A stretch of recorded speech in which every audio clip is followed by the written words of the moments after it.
환영합니다. 여러분의 마음 이곳에서 풀고 가세요. 요즘 자꾸 기초연금이 폐지된다고 하는데 정확히 어떻게 되는 건지 모호하지 않습니까?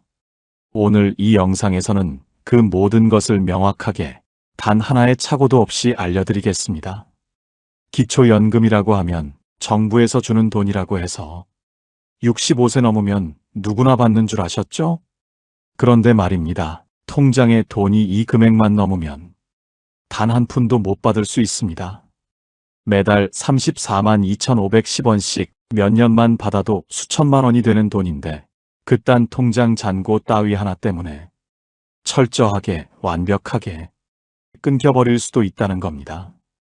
더 억울한 건요. 그 돈이 자녀가 잠깐 넣어준 돈이든 보험금이든 묵혀두었던 적금이든 무조건 있는 돈으로 계산된다는 사실입니다. 그 돈 잠깐 맡겨놨던 거였는데요.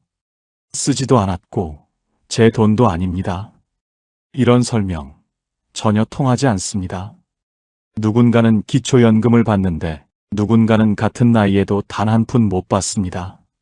모르면 손해고 알면 피할 수 있는 제도. 오늘 영상에서는요. 2025년 11월 최신 기준으로 업데이트된 기초연금 정보, 기초연금이 끊기는 정확한 기준, 꼭 피해야 할 9가지 실수, 그리고 연금을 다시 받는 방법까지 모두 정리해드립니다. 꼭 끝까지 함께 해주세요. 지금부터 단 30분, 이 영상이 여러분의 노후를 지켜줄 수 있습니다.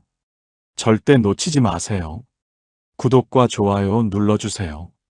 여러분의 마음을 안아주는 좋은 컨텐츠로 보답하겠습니다. 자, 그럼 도대체 왜 어떤 분은 기초연금을 받고 어떤 분은 한 푼도 못 받게 되는 걸까요? 먼저 2025년 최신 기준부터 말씀드리겠습니다. 2025년 기초연금 기준 연금액이 인상되었습니다. 월 최대 34만 2,510원을 받을 수 있게 되었습니다. 작년 33만 4,810원에서 7,700원이 올랐습니다. 그리고 더 중요한 소식이 있습니다. 선정 기준액도 함께 올랐습니다. 2025년 기준으로 단독 가구는 월 소득 인정액 228만 원 이하, 부부 가구는 364만 8천 원 이하여야 기초연금을 받을 수 있습니다. 작년보다 단독 가구 기준 15만 원이나 올랐습니다. 이는 무슨 의미일까요? 작년에 아쉽게 탈락하셨던 분들도 올해는 다시 신청해 볼 기회가 생겼다는 뜻입니다. 하지만 여전히 단 1만 원만 초과해도 바로 탈락될 수 있습니다. 그리고 또 하나 중요한 변화가 있습니다. 근로소득 공제액이 112만 원으로 늘어났습니다. 예를 들어 월급이 300만 원인 분이 계신다면 112만 원을 먼저 공제하고 남은 188만 원의 30%를 추가로 공제해서 최종적으로는 131만 6천 원만 소득으로 계산됩니다. 즉 월급이 높아도 기초연금을 받을 수 있는 가능성이 커졌다는 겁니다. 많은 분들이 이렇게 생각하십니다. 나는 소득이 없으니까 당연히 받을 수 있겠지. 그런데요, 기초연금은 소득만 보는 게 아닙니다. 재산까지 다 따져서 소득으로 환산해서 계산합니다. 예를 들어 볼게요. 내가 소득은 없고 그냥 예금으로 1억 원 정도 통장에 넣어뒀다고 해볼까요? 그럼 정부는 이렇게 계산합니다. 금융재산은 전액이 아니라 2천만 원 기본 공제를 먼저 뺀 뒤 남은 금액만 계산합니다. 예를 들어 예금이 1억 원이라면 2천만 원을 공제하고 남은 8천만 원의 연 4%를 적용해 12개월로 나누어 월 약 26만 6천 원으로 계산됩니다. 이게 바로 소득인 정액이라는 개념입니다. 즉, 실제로 돈을 벌지 않아도 재산이 많으면 넌 여유 있으니까 연금 줄 필요 없다 라는 식으로 계산해버리는 거죠. 실제 사례를 말씀드려 볼게요. 첫 번째 사례. 집도 없고 일도 안 하는데 왜 나만 못 받아요? 하고 억울해 하시는 분이 계셨습니다. 어떤 분은 전세 보증금 1억 2천에 살고 계셨습니다. 소득도 없고 자식 도움 없이 혼자 사는 분이었죠. 그래서 당연히 받을 줄 알았습니다. 그런데 결과는 탈락. 이유는 전세 보증금이 너무 높다라는 거였습니다. 전세 보증금도 재산으로 보지만 그대로 환산하지는 않습니다. 먼저 지역별 기본 재산액, 대도시 1억 3,500만 원, 중소도시 8,500만 원, 농어촌 7,250만 원을 공제하고 남은 금액에 연 4%를 곱해 12개월로 나눠 월 소득으로 계산합니다. 즉, 같은 1억 6천만 원 전세라도 어느 지역에 사느냐에 따라 환산액이 달라질 수 있습니다. 두 번째 사례, 월 50만 원짜리 월세 수입이 있고 예금이 약 7천만 원 정도 있는 분이 계셨습니다. 이 둘을 소득으로 환산해 합산했을 때 소득인 정액 기준을 초과하게 되어 기초연금은 단 한 푼도 지급되지 않았습니다. 이해는 안 되지만 제도는 그렇게 작동합니다. 그리고 또 하나 중요한 사실, 배우자 소득, 재산까지 전부 합산해서 계산합니다. 남편이 직장 다니고 있어서 월급 조금이라도 있으면, 아내가 조그만 임대 수익이 있으면 내 개인 상황과 무관하게 가구 전체 소득으로 판단되기 때문에 나는 받을 자격이 있다고 생각해도 알고 보면 탈락 통보받는 경우가 허다합니다. 그런데요, 이런 피해는 대부분 몰라서 생긴 실수 때문입니다. 지금부터 말씀드릴 9가지 실수 중 단 하나만 걸려도 기초연금은 단 한 푼도 못 받습니다. 꼭 끝까지 확인하세요. 그리고 이제부터라도 바꾸면 다시 받을 수 있습니다. 첫 번째 실수, 가족 계좌에 돈 잠깐 넣었다가 다시 빼는 행동입니다. 우리 집 애들한테 잠깐 맡겼다 뺀 건데요. 이 말 절대 통하지 않습니다. 통장에 찍힌 기록은 그냥 이체가 아니라 자산 이동으로 인식됩니다. 즉, 증여로 보일 수 있다는 겁니다. 잠깐이든 오래든 기록은 그대로 남고 기초연금 산정할 때 재산으로 포함됩니다. 두 번째 실수, 차명으로 적금 넣었다가 본인이 찾는 행동. 예를 들어 아들 이름으로 적금을 넣었다가 나중에 엄마가 찾아가면 어떻게 될까요? 국민연금공단은 이런 행위까지 본인의 금융자산으로 간주할 수 있습니다. 실제로 이런 경우 연금 전액 삭감된 사례도 있습니다. 세 번째 실수, 본인 소유 부동산을 자녀에게 싸게 넘기는 행위. 시세보다 너무 낮은 가격으로 넘기면 그 차액만큼은 증여로 보고 증여세가 붙을 수 있습니다. 뿐만 아니라 기초연금에서도 재산이 줄었지만 실질은 그대로라고 판단돼 연금 감액 사유가 됩니다. 네 번째 실수, 사업자 등록을 유지한 채 아무 소득 없는 척하는 것. 소득이 없어도 사업자 등록만 유지돼 있으면 추정소득이 계산됩니다. 즉, 실제 소득은 없는데 있는 걸로 간주해서 기초연금이 삭감될 수 있는 겁니다. 폐업 신고하지 않은 상태라면 주의하셔야 합니다.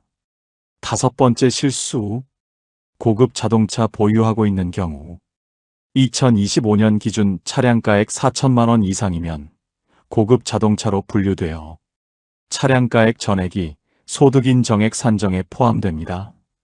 예를 들어 차량가액이 5천만 원이면 그 금액이 그대로 소득인 정액 산정에 반영되어 기준을 크게 초과할 수 있습니다.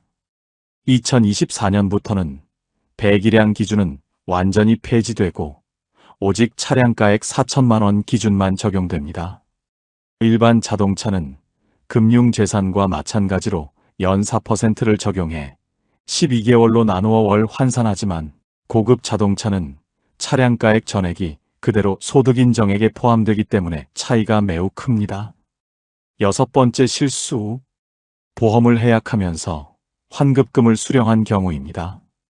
오래된 보험 하나 정리할 뿐인데 그 환급금이 재산으로 간주돼 연금이 탈락된 사례가 많습니다. 특히 수천만 원 단위로 해약금이 들어오면 소득인 정액 기준을 훌쩍 넘겨버립니다. 필요해서 해약한 건데요. 이 말 전혀 통하지 않습니다. 7번째 실수. 자녀명의 통장을 대신 관리하면서 자유롭게 출금하는 경우. 이건 세무조사에서도 자주 걸리는 유형인데요. 자녀 이름이지만 부모가 자유롭게 쓰면 사실상 본인 자산으로 간주됩니다. 특히 큰 금액이 오가면 기초연금 감점 사유가 됩니다. 8번째 실수. 월세 수입을 신고하지 않고 조용히 넘기는 행동입니다. 신고 안 하면 없는 줄 알겠지? 큰 오산입니다. 요즘은 국세청과 연동된 자료를 통해 자동으로 월세 수익이 파악됩니다. 몰랐다고 해도 일단 소득으로 잡히는 순간 연금은 바로 탈락입니다. 9번째 실수. 5년 이내에 재산을 갑자기 정리한 경우. 기초연금은 현재 상황만 보는 게 아닙니다. 최근 5년간의 금융거래, 부동산 거래 등도 모두 살펴봅니다. 예를 들어 몇 달 전에 아파트를 팔고 현금을 들고 있다면 그 돈은 그대로 금융재산으로 포함됩니다. 지금은 돈이 없다고 해도 소용이 없습니다. 그렇다면 이렇게 복잡하고 까다로운 기준 속에서 기초연금을 안정적으로 받기 위해서는 무엇을 준비해야 할까요? 지금부터는 몰라서 손해보지 않으려면 반드시 알아둬야 할 5가지 준비를 하나씩 아주 구체적으로 알려드리겠습니다. 이제부터는 막연한 걱정이 아닌 실제로 연금을 받기 위한 실전 전략입니다. 지금부터 집중해 주세요. 첫 번째 준비. 가구 기준에서 개인 기준으로 구조를 이해하세요. 많은 분들이 이렇게 말씀하십니다. 나는 소득도 없고 집도 없는데 왜 탈락인가요? 하지만 기초연금은 개인이 아니라 가구 단위로 소득과 재산을 따져봅니다. 남편이 직장을 다니거나 아내가 임대 수입이 있어도 그 수입은 모두 가구 소득으로 계산됩니다. 즉, 내가 어려워도 배우자가 일정 소득이 있으면 탈락될 수 있는 구조인 겁니다. 기초연금은 내가 어렵다보다 우리 가족이 전체적으로 얼마나 어려운가를 보는 제도입니다. 그래서 혼자만의 판단보다 반드시 부부 합산 기준으로 확인해야 합니다. 두 번째 준비. 금융재산은 5년 전부터 천천히 정리해야 합니다. 기초연금은 단순히 현재만 보는 게 아니라 최근 5년간의 거래까지도 모두 들여다봅니다. 갑자기 예금을 정리하거나 부동산을 팔고 현금이 들어오면 그 기록은 고스란히 금융재산으로 환산됩니다. 예를 들어 아파트를 팔고 받은 3억 원이 있다면 지금은 집이 없어도 그 3억은 소득인 정액에 포함됩니다. 그래서 갑자기 큰 돈을 움직이는 것보다는 5년 전부터 계획적으로 천천히 정리하는 것이 가장 안전합니다. 지금이라도 너무 많은 예금이나 부동산이 있다면 구조 점검이 필요합니다. 세 번째 준비 차량은 한 대, 가액 4천만 원 미만으로 맞추세요. 2025년 최신 기준에 따르면 차량가액 4천만 원 이상이면 고급 자동차로 분류되어 매달 100% 소득으로 계산됩니다. 그리고 여러 대를 보유하고 있으면 각각의 차량가액이 모두 재산으로 포함됩니다. 가장 안전한 기준은 차량은 한 대, 가액은 4천만 원 미만으로 유지하는 것입니다. 네 번째 준비. 사업자 등록을 반드시 정리하세요. 어떤 분들은 사업은 안 하고 있는데 사업자 등록만 그대로 남겨두는 경우가 있습니다. 이 경우 실제 수입이 없어도 국민연금공단에서는 추정소득을 자동으로 잡습니다. 그래서 연금 수급심사에서 소득이 있다고 간주돼 탈락하는 사례가 많습니다. 사업을 하지 않고 계시다면 반드시 홈택스에서 폐업 신고를 완료해 주셔야 합니다. 다섯 번째 준비. 자녀 명의로 된 자산 반드시 따져보세요. 예를 들어 자녀 이름으로 적금을 넣고 부모가 직접 관리하거나 찾는다면 이건 사실상 부모 자산으로 판단됩니다. 기초연금 심사에서는 명의보다 실제 사용권이 누구에게 있는지를 더 중요하게 보기 때문입니다. 즉, 자녀명의 통장이 있어도 부모가 자유롭게 입출금하고 있다면 해당 금액은 전부 본인의 금융재산으로 간주돼 불이익이 발생할 수 있습니다. 자, 그럼 실제로 기초연금을 받기 위해선 어떻게 준비해야 할까요? 그냥 가만히 있으면 주는 거 아니냐? 하고 계시면 안 됩니다. 신청도 직접 해야 하고 내 자산 상태도 미리 점검해둬야 합니다. 잘못 관리하면 조건은 되는데도 탈락할 수 있어요. 첫째, 예금은 쪼개서 분산 관리하세요. 그냥 한 통장에 다 넣어두는 게 편하잖아. 뭐가 문제야? 이렇게 생각하시는 분들 의외로 많습니다. 하지만 기초연금에서는 그 편함이 오히려 불리하게 작용합니다. 예를 들어 A 어르신이 통장 하나에 예금 1억 원을 묶어두고 계셨습니다. 아무리 안 쓰고 가만히 있어도요. 이건 그대로 재산으로 잡혀서 월 소득으로 환산됩니다.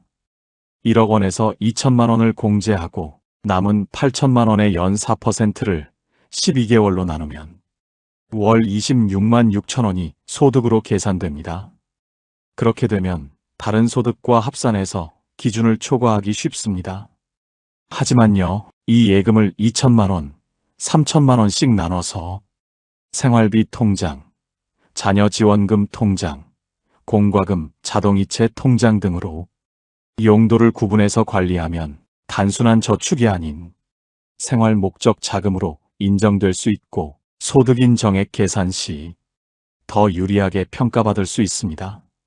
물론 단순히 통장만 나눈다고 되는 건 아닙니다. 왜 이 통장이 따로 있느냐, 이 돈이 어디서 왔느냐에 대한 입출금 내역과 사용 목적이 분명해야 합니다. 즉, 실제로 생활에 쓰이고 있다는 흔적이 있어야 이건 저축이 아니라 생활비입니다 하고 인정받을 수 있다는 거죠. 둘째, 보험은 해약보다 유지가 유리할 수도 있습니다. 보험 해약하면 당장 돈 들어오잖아. 그 돈으로 생활비 충당하면 되지 않나요? 이렇게 생각하시는 분들 실제로 굉장히 많습니다. 하지만 기초연금 심사 기준에서는 그 생각이 탈락의 지름길이 될 수 있습니다. 예를 들어 B 어르신이 15년 넘게 유지해온 보험을 갑자기 해약해서 환급금 2,500만 원을 받았습니다. 생활비로 쓰려고 했던 거지만 국가에서는 이걸 일시적인 소득으로 간주해서 한 달에 대략 80만 원 넘는 소득이 새로 생긴 걸로 계산할 수 있습니다. 그 순간 소득 인정액이 기준을 훌쩍 넘어서면서 기초연금은 바로 탈락 처리됩니다. 그렇다고 보험을 무조건 계속 유지하라는 건 아닙니다. 보험도 종류에 따라 판단이 다릅니다. 예를 들어 보장성 보험은 유지해도 소득 인정액에 큰 영향을 안 주는 경우가 많습니다.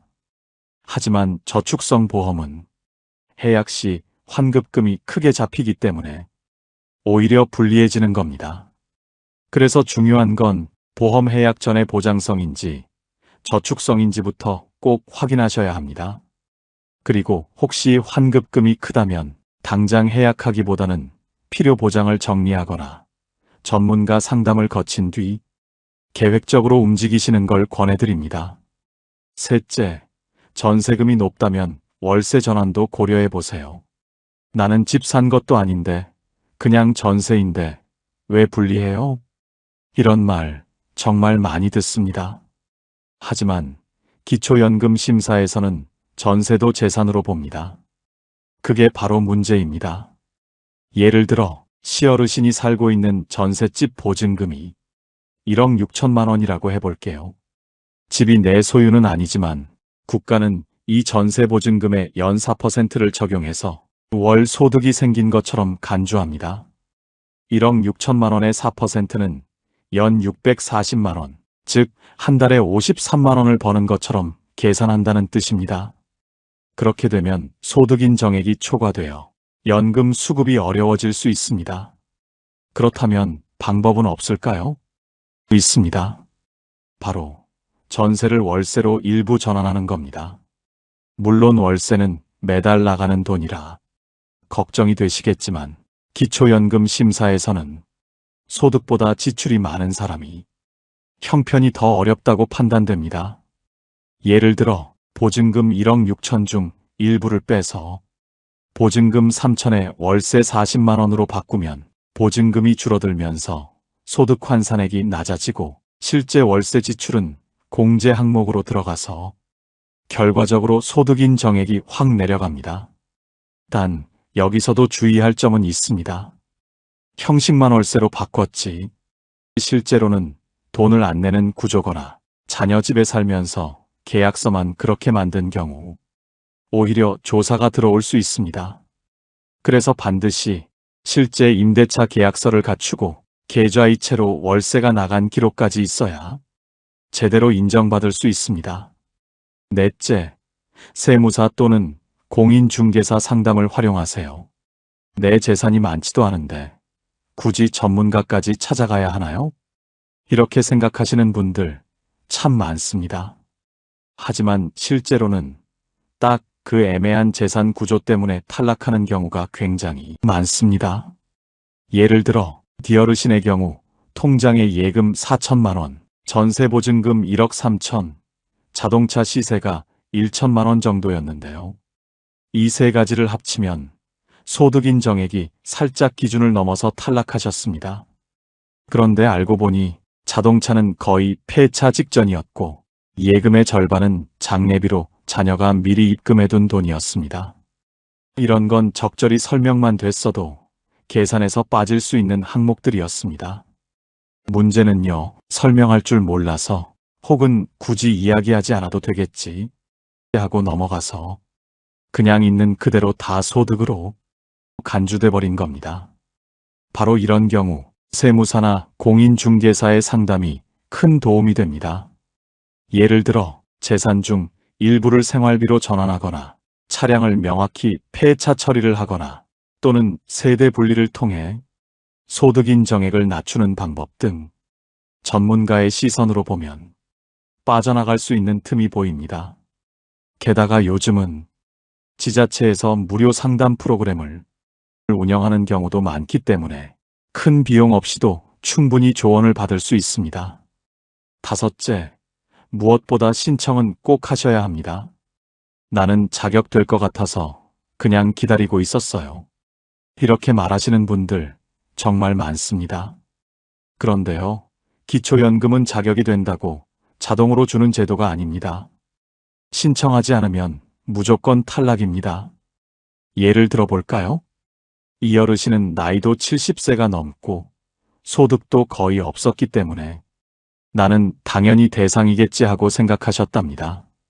그런데 신청을 하지 않으셔서 3년 동안 단 한 푼도 못 받았습니다. 나중에 주민센터에서 왜 이제 오셨어요? 하고 묻자 알려주는 사람이 없었어요 하며 씁쓸하게 웃으셨다고 합니다. 또 한 가지, 신청을 했다고 해도 서류 한 장, 상담 한 번 때문에 탈락하는 경우도 있습니다. 건강보험료 납부 내역서 빠졌다고, 금융자산 내역에 누락된 통장이 있다고, 매달 34만 원씩 몇 년 동안 날려버리는 일 실제로 많습니다. 그래서 꼭 아래 4가지는 꼼꼼히 챙기셔야 합니다. 1. 노인 맞춤 돌봄 서비스 신청 여부. 기초연금과 연계될 수 있는 지원제도라 미리 체크해야 유리합니다. 2. 기초생활수급자 여부. 중복되거나 혼동되는 항목이 있을 수 있으니 신청 전에 상담이 필요합니다. 3. 건강보험료 납부 금액. 기준 금액을 넘으면 탈락 사유가 되므로 자녀와 함께 점검이 필요합니다. 4. 금융재산 내역. 오래된 통장, 깜빡한 CMA 계좌까지도 잡히기 때문에 꼭 사전에 정리해서 제출해야 합니다. 2025년 신청 대상 1960년생 어르신들. 신청 시기 생일이 속한 달의 한 달 전부터 가능. 신청 장소 기초연금은 주소지 관할 읍면동 주민센터 또는 가까운 국민연금공단 지사에서 신청할 수 있습니다. 특히 국민연금공단 지사는 전국 어디서든 접수 가능하니 거주지와 상관없이 방문하셔도 됩니다. 결론은 단순합니다. 나는 될지 안 될지 모르겠는데요. 이런 분일수록 더더욱 신청하셔야 합니다. 되면 매달 연금 받고 안 되면 안 되는 이유라도 알 수 있거든요. 신청 안 한 게 가장 확실한 탈락 사유입니다. 여러분, 지금까지 기초연금 받는 방법과 주의할 점을 자세히 살펴보셨습니다. 그런데요, 기초연금 하나만으로는 부족하다고 느껴지는 분들 꽤 많으실 겁니다. 이 돈으로는 약값도 빠듯한데 뭐 다른 방법은 없을까요? 이 질문 너무나도 많습니다. 사실 있습니다. 기초연금 외에도 나라에서 마련해둔 노후 생활비를 위한 제도들이 여러 가지 있습니다. 단, 이것도 아는 사람만 챙겨갑니다. 모르면 못 쓰고 신청 안 하면 한 푼도 못 받습니다. 오늘은 특히 도움될 수 있는 4가지를 알려드릴게요. 잘 보시고 해당되시는 게 있다면 꼭 챙기시길 바랍니다. 첫 번째, 주택연금입니다. 내 집은 있는데 당장 생활비가 없어요. 자식들한테 손 벌리기도 미안하고 노후가 너무 팍팍하네요. 이런 말씀 많이들 하시죠? 그럴 때 꼭 살펴보셔야 할 제도가 바로 주택연금입니다. 이건 내가 지금 살고 있는 집을 담보로 맡기고 그 집에서 쫓겨나지 않고도 매달 일정 금액을 연금처럼 받는 제도입니다. 쉽게 말해 집을 팔지 않고 생활비를 만드는 방법인 거죠. 2025년 기준 자격 조건, 부부 중 한 명이 만 55세 이상, 주택의 공시가격이 12억 원 이하일 것.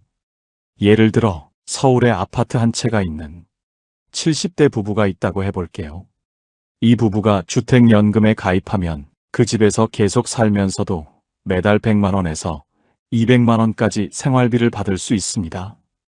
그리고 많은 분들이 걱정하시는 게 있어요. 그럼 집은 나라에 뺏기는 거 아니에요? 절대 그렇지 않습니다.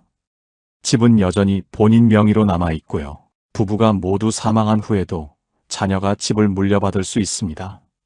그때는 지급된 연금액만 상환하거나 집을 팔아서 정리하면 됩니다. 중요한 건 살고 있는 동안 절대 쫓겨나지 않는다는 것.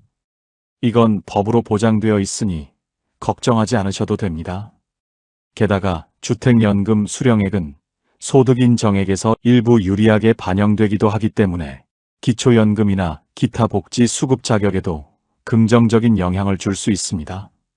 신청은 주택금융공사 HF 홈페이지나 전화 상담 1688-8114 혹은 가까운 은행 창구에서 가능합니다. 두 번째는 농지연금입니다.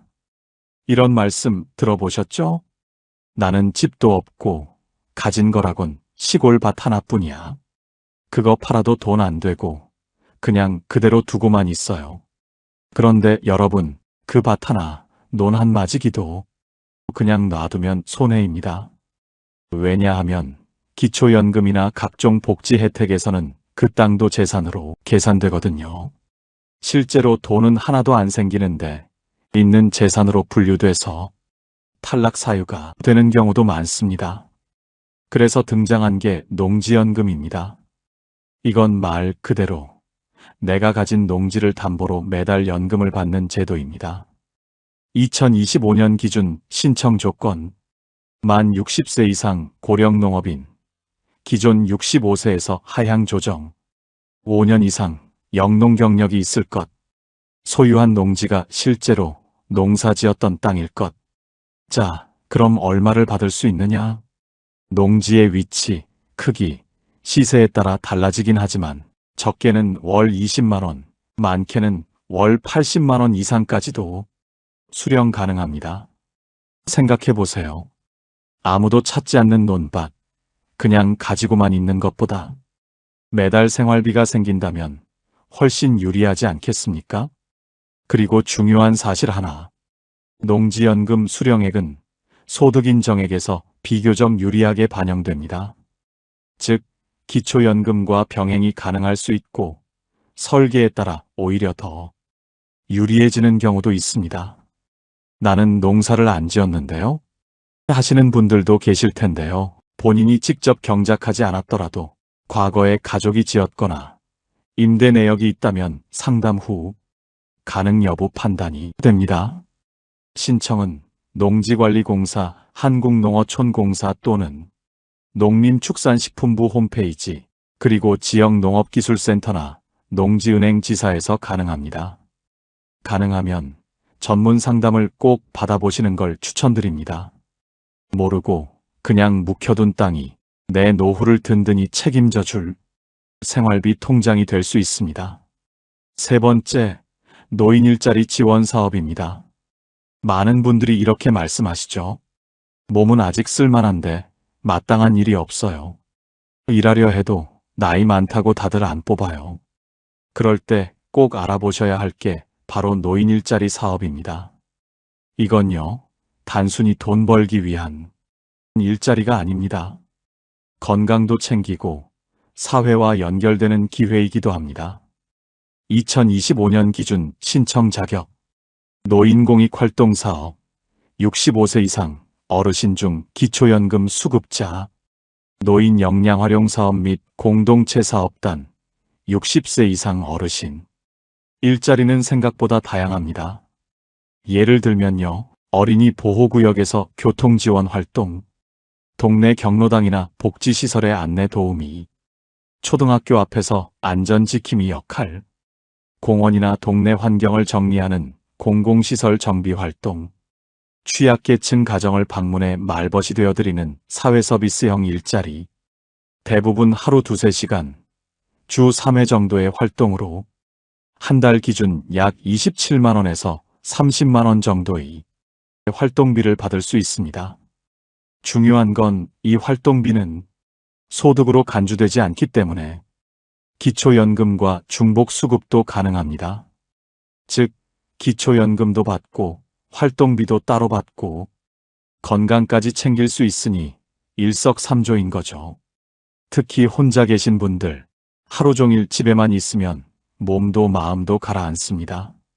그런데 일자리를 통해 누군가와 이야기를 나누고 내가 사회에 도움이 된다는 걸 느끼면요. 우울감도 줄고 자존감도 살아난다는 연구 결과도 있습니다. 신청은 노인 일자리 사업은 특정 날짜에만 신청하는 것이 아니라 매년 11월에서 12월경 다음 연도 모집 공고가 발표됩니다. 지역마다 일정이 다르니 복지로 www.복지로.go.kr이나 행정복지센터 공고를 꼭 확인하셔야 합니다. 문의는 대표번호 1544-3388에서 가능합니다. 각 지역에 따라 모집 시기나 인원 제한이 있기 때문에 상반기 또는 하반기 모집 공고를 미리 챙겨보시는 게 좋습니다. 네 번째, 기초생활수급자 제도입니다. 마지막으로 꼭 알려드리고 싶은 건 기초생활수급자 제도입니다. 이건 조금 까다롭기도 하고 괜히 나 같은 사람이 되겠어? 하고 포기하시는 분들도 많습니다. 하지만 여러분, 한 번만 제대로 확인해 보시면 생각이 바뀔 수도 있습니다. 이 제도는 한마디로 국가가 최소한의 생활을 보장해 주는 것입니다. 조건에 해당되면요, 의료비, 주거비, 생계비, 교육비까지 나라에서 지원해 줍니다. 가장 많이 체감하시는 건 의료비입니다. 병원에 가도 진료비가 거의 0원에 가깝고 입원 수술까지 해도 본인 부담금이 없거나 아주 적습니다. 의료급여 일종 자격이면 감기 진료는 물론이고 중병, 만성질환 치료까지 부담이 크게 줄어듭니다. 특히 약값이 부담스러운 분들께는 정말 절실한 제도입니다. 주거급여도 있습니다. 전세든 월세든 정부에서 일정 금액을 주거비로 보태줍니다. 예를 들어 월세 35만원을 내고 계신 분이라면 그중 20만원 가까이 지원받을 수도 있는 거죠. 전국 평균이 10만원에서 25만원 수준입니다. 생계급여는 현금으로 들어오는 지원입니다. 가구원 수와 상황에 따라 매달 50만 원 이상 받는 분들도 많습니다. 기초연금과는 별도로 받을 수 있고요. 식비, 기본 생계 유지에 큰 도움이 됩니다. 2025년 기준 개선 사항, 자동차 재산 기준 완화, 2000cc 미만, 500만 원 미만 자동차는 일반 재산 환산율 4.17% 적용, 부양 의무자 기준 완화, 연소득 1.3억 원 또는 일반 재산 12억 원 초과로 기준 상향, 노인 근로소득 공제 확대, 65세 이상으로 적용 대상 확대. 자, 그럼 이 정도면 무조건 신청해야 되는 거 아닌가 싶은데요. 현실은 조금 복잡합니다. 기초생활수급자는 소득인 정액과 재산 기준을 모두 만족해야 합니다. 예금이 많거나 집이 큰 경우엔 탈락될 수 있습니다. 하지만 최근에는 기준들이 많이 완화됐습니다. 자녀가 있어도 따로 살고 있고 실제로 생활비를 전혀 주지 않고 있으며 본인이 경제적으로 어려운 상황이라는 걸 서류로 증명하면 수급자로 선정되는 경우도 많습니다. 그래서 무조건 안 될 거야 하고 포기하시면 안 됩니다. 주민센터 복지 담당자에게 방문하시거나 복지로 사이트에서 모의 계산을 해보시면 내가 지금 받을 수 있는지 확인이 가능합니다. 무엇보다 중요한 건 상담만 받아도 불이익은 전혀 없다는 것입니다. 오히려 지금은 몰라도 상황이 바뀌었을 때 우선순위로 등록되어 있을 수도 있죠. 기초생활수급자는 가난한 사람만 받는 제도가 아니라 어려운 시기를 살아가는 분들을 위한 제도입니다. 꼭 혜택이 필요하다면 지금 한번 용기 내서 문을 두드려 보시길 바랍니다. 여러분, 평생을 가족 위해, 자식 위해 아껴오셨죠? 이제는 여러분 자신을 위해서도 한 번쯤 꼼꼼히 따져보셔야 합니다. 나는 아직 괜찮아? 복잡해서 귀찮아? 이렇게 넘기기엔 기초연금은 매달 수십만 원, 앞으로 수천만 원이 될 수도 있는 소중한 권리입니다. 신청 안 했다는 이유 하나로 그 모든 걸 놓치는 일이 없도록 꼭 이번엔 여러분 손으로 확인해 보셨으면 좋겠습니다. 2025년 체크리스트 선정 기준액 확인 단독 228만 원, 부부 364만 8천 원, 근로소득 공제 112만 원 적용 확인, 고급 자동차 기준 4천만 원 이상 점검, 9가지 실수사항 재검토, 필요시 재산구조 조정, 기초연금 신청, 1960년생은 생일 한 달 전부터 추가 혜택 검토 주택연금, 농지연금, 노인 일자리, 기초생활수급. 여러분이 모르셔서 손해보는 일 더는 없었으면 합니다. 이 영상이 그 시작이 되었기를 바랍니다. 지금부터라도 늦지 않았습니다. 한 걸음씩 차근차근 준비해 보세요. 저는 언제나 여러분 편에서 든든하게 함께하겠습니다. 오늘 영상을 보며 여러분은 어떤 생각이 드셨나요? 여러분의 경험과 생각을 댓글로 나눠주세요. 여러분의 이야기가 누군가에게 큰 위로와 깨달음이 될 것입니다. 오늘도 끝까지 시청해주신 여러분께 깊은 감사를 드립니다. 오늘 영상이 도움이 되셨다면 소중한 분들께 공유해 주시고 구독과 좋아요로 저를 응원해 주세요. 여러분과의 소중한 연결이 저에게 큰 힘이 됩니다. 오늘도 행복한 하루 되세요. 이상으로 마음 풀고 가세요 였습니다.